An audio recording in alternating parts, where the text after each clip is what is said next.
But when you have a game, a playoff game, and I don't remember seeing a team not have a single player who actually wants to take over a game. Like, I saw the Knicks want to take over a game. Yep. I saw Milan Lucic against the Toronto Maple Leafs want to take over a game. I did not. They lost that cup. No, it seemed like nobody, like Tatum and Brown knew that they were supposed to take the shots, but they didn't want to take the shots. And I don't remember seeing that from anybody. I mean, that's the vibe where you get where Brunson was just like, let's go. Well, it's kind of how we felt about them before they won the title. And then you're like, oh, they won the title, so this should be sort of what it reminds me of? LeBron. Like, LeBron did not want to take the shot back in the day. Still doesn't. No, and like, I'm going to kick it out across the court to Kyrie. Yep. Ray Allen, he needed all the help he could get. But Jordan never did that. You have to do it on his own. You have to. That was the most discouraging part, which is you have to have that guy, right? I mean, and they had it last. You had the guy. Yeah. Anyway, there's my rant. Yeah. Oh, did the Red Sox have the guy? Yeah. Well, I mean, I think his name's Alex Bregman. Bregman's great. Yeah, Bregman's worked out nicely. I mean, if we're going to be consistent, I was talking about this with Ken earlier. Like, Bochy pitching to Bregman last night is a moronic decision. We were ripping Cora the other week, so he doesn't have any high ground on this. But like, pitching to Vladdy was dumb when Cora did it. That was stupid by Bochy. Yeah, it was. And you see him and Mike Maddox. I mean, two guys who've been around forever. I mean, to combine probably 200 years, and they're talking to each other, and you could see sort of what they were doing, where they say, okay, don't give him anything to hit, which is stupid, because if you just don't, he's not going to chase. So don't give him anything. Just do the Garrett Cole, 4 fingers. Let's go. Yeah. That's it. Yeah. But it was. I mean, he's obviously a really, really good manager, but that was a stupid decision. So last year, this team that did not have Alex Bregman also was 19-19. The same record. Good symmetry. We're excited about Bregman. We're excited about Crochet. Excited about some of these new additions who, for the most part, have performed well. Last year's team didn't have a lot of expectations, but they were the same thing. Completely different vibe. I think. And because you've pushed your chips to the middle of the table with this team, you've said this is the last time we struggle. And you invested in that. You've done all of that. And so when you land with this record in this American League with that schedule, there is absolutely a bigger disappointment than there was at this time last year. Last year, everyone was like, oh, maybe Netflix has on to something. Who knows? Like, surprise team, whatever. No, I mean, and because remember, Trevor Story got hurt. And there was zero expectations. Brian Bayo was the opening starter. All of a sudden, Tanner Houck's really good. But now you have all of this. You've invested all of this. You have Alex Bregman. You have Garrett Crochet. And and I know that you guys have talked about it, and I've talked about it. What's baffling about this start, last night aside, is that you can't just say this is why, because it changes all the time. I don't know if I've seen a team like this where it changes all errors. It's the strikeouts. It's the bullpen. It's the bullpen. Yeah.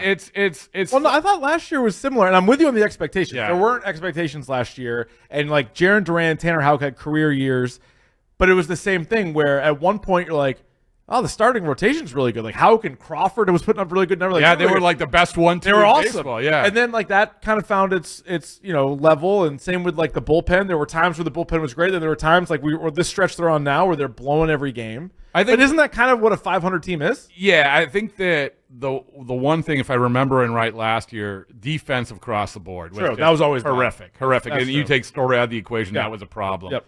But I think that where you have like Garrett Crochet pitches a great game, right? That's what he's here for. But then the guys that you're relying on to close it down does not close it down, which they had been earlier in the. It's just a weird scenario, and you don't want to say, oh well, don't worry about it. And I know Alex Cora after the first game of this series was sort of like that, right? He's like, oh, we're moving on, but he almost has to say that. What else are you going to say? Because you know what, you were still 2 games back after that loss. And the American League still stinks. I mean, that's their saving grace. The American League stinks. So Cora told... They fit right in. Yeah, they do. Cora told WEEI Afternoons yesterday he hasn't talked with Devers, but he's not ruling out that there could be a change. Breslow, a little more cagey today with Greg Hill. Do you think Devers, whether it's next week, a month from now, September, do you think he plays at first base at all this year? I wouldn't be surprised, but I'll go to the Breslow conversation this morning, which was, I know that when Chris asked him, say, hey, has Devers said anything to you guys? That's internal discussions. That tells me he said something to them. Now, whether that's I want to play or I don't want to play, there's something there. And I immediately go back to when the spring training. Let's not forget about how weird and dysfunctional and unanswered a lot of Rafael Devers spring training was. Forget about the beginning. Forget about the no. I mean, I'm talking about playing in 5 Grapefruit League games for while you're still hitting. Like, there was no reason for this not to happen. So when Craig Breslow talks about this, and one of the things he also said, we insinuated about spring training. He referenced spring training about how they had to sort of, and I'm going to paraphrase, but massage the Rafael Devers situation back in spring training. What that tells me is that's exactly what's happening here. Which it shouldn't happen. I mean, I don't know if you guys heard Kevin Millar on Nesson the other night. No. I mean, Millar, he hit the nail on the head. He just said, listen, I had to get uncomfortable playing positions. I didn't feel great about it. But if you have to play a position, then you play a position, and that's it. And I don't have evidence that they said to Rafael Devers, hey, Rafi, play the position. Or if Rafael Devers said at one point, don't ever ask me to play another position. I don't know that. All I know is this, is there's too much mystery with Rafael Devers this year. That is a fact.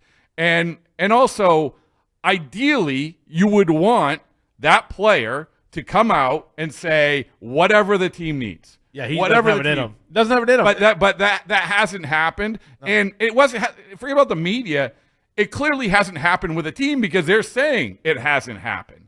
So that's at the end of the day, when it comes to this Rafael Devers thing, I just get frustrated because now we're going on 3 months of bobbing and weaving and trying to figure stuff out, which it shouldn't be that way. No. I mean, there are more examples of players who have changed positions than there are of guys who haven't. I mean, you look around, some of his great former teammates, like Bogarts and Betts, have done it. All the guys on the current roster pretty much have done it. Everybody does it now in baseball. I don't think there's... It used to be a thing that didn't really happen. No, and also... Ideally, you would like to, and I know that we have to go through a translator to talk to Devers, but ideally, when this happens and something like this happens at first base, say, hey, you know what? I'm there. If you need me, I'm there. And if he did say that, if Rafael Devers did say that, I would like to think that when Alex Cora or Craig Breslow was asked about this, he would say, hey, yeah, he's offered, but we're gonna take our time with it. We're not going to put him in that spot right now. But we haven't heard that. No. So my biggest issue is the Devers conversation, I think, is obviously intriguing, but how do they not have a backup to a guy who missed 100 games last year? It seems like every other position, you could bring either somebody up from the minors or move somebody over, and you're like, that's the guy for an extended period of time. Maybe we readdress it at the deadline. First base was the one spot that you didn't, and it was for Casas, who missed so much time last year. Listen, as I was dominating the AM radio broadcast at spring training, I can tell you that was on my one at the top of my list. Be. I was like, you've run Sogard out there. You've run Romy was hurt a lot of spring training. You run Toro out there. Fine, that's fine. But to your point, what if you get to the place where you are right now, where you don't have a guy for a season? What is the plan B? And I'll pivot back to Devers. It is not a second guess. It is a first guess. Why you do not have him take any ground balls Take some first base. In spring training. That's what it's for. Take a few grounders. On the backfield. Bregman was taking grounders at second, wasn't he? Yeah. In spring training? Yeah. And so I was Devers over first. And so I don't know. And for no other reason, you see it and you go, well, that's a disaster. We can't do that. But that's what spring training's for. Exactly right. And I think that they talk about how long it's going to take. The different intricacies of it. We just got finished with Alex Cora talking about this. He talked about Romy, last night. We talked about Josh Smith, who's the Texas Rangers first baseman, who's still trying to figure out how to use a first baseman glove. I mean, all this, that's fine. Yeah. That's fine. But it's not only Devers. It drives me nuts where you have to walk on eggshells in this time where you have a month and a half in spring training and say, hey, just work on it. I mean, I remember when Mike Napoli made the change. Obviously, they knew he was going to play first base. But that was a lot, man. Every day before he played in the game, he would go in the backfield with Brian Butterfield. So I just, to answer your question, yeah, you aren't going to say, oh, I'm going to get an everyday first baseman just as a backup to Casas. Right. but you can cover yourself, and that would seemingly be the best way to cover yourself. I also think that's a dissatisfactory answer from Cora, where it's like, well, Romy Gonzalez is figuring it out, and the guy in Texas is figuring it out. It's like, well, right, those guys are trying it. Your guy won't even do it. So to me, that kind of is the problem. Yeah, and even if it's figuring out, like Carlos Narvaez is taking grounders at first. Yeah. So I didn't even know that. If he's doing it, then Devers should get his. Yeah, and he just does it, as part of his workout routine. But the weird thing is that Devers goes back. He's taking grounders. He was taking grounders in Texas opening day. I haven't been out. I've seen him take grounders out here. So it's not like he's not taking grounders. It's not like he's not using his glove. And so what's the problem with just saying, hey, if you're going to take the workout over at third base in the pregame, just do it over there at first with a first baseman's glove, just because. And how many times have we seen it? But it comes back to the problem that we're guessing at so many stuff, the perception that everybody's walking on eggshells around this guy because of what happened early in spring training. Why not Christian Campbell at first? I mean, yeah, sure. I mean, it's not a bad. I don't think it's a bad idea for me. And I tweet this out immediately. Like Marcelo Meyer to me is he's ready for the major leagues. He's an athletic guy. They dropped him in at second base when he hadn't played there at all in spring training for a game. So why not have him start working out there? With Christian Campbell, you're already asking him to play outfield and second base. I mean, I don't. That's sort of my point. Is like, all right, he's the guy that is.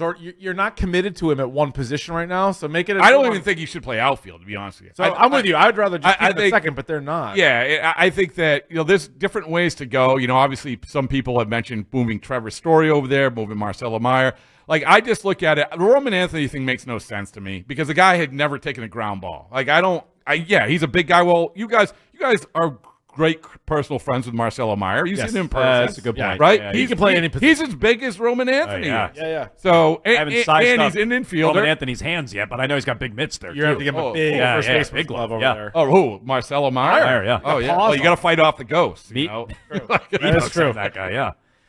Real quick before we let you go, you concerned at all about Crochet's dip in velocity? No, especially after I heard he was under the weather that day. It is weird, though, because you go back, speaking of spring training, and I'll always reference spring training because I love it so much, but you go back to the first time he did a live BP out on JetBlue Park Field in February.